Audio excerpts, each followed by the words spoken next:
Ayun na guys.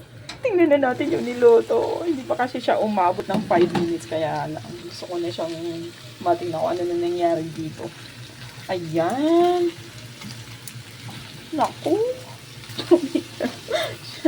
Napasobra yung minuto eh. Kaya hayaan mo na lang.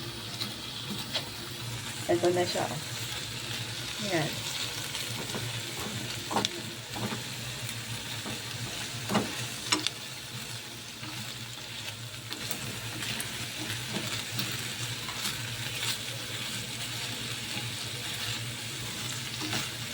Hindi siya umabot ng 5 minutes eh. Mga 3 to, ano lang.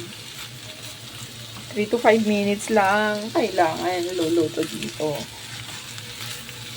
Ayan.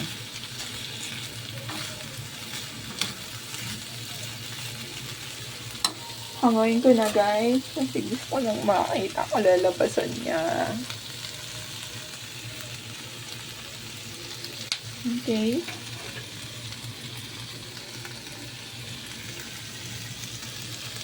Tikman natin muna yung karne niya. Baka yung karne ng ano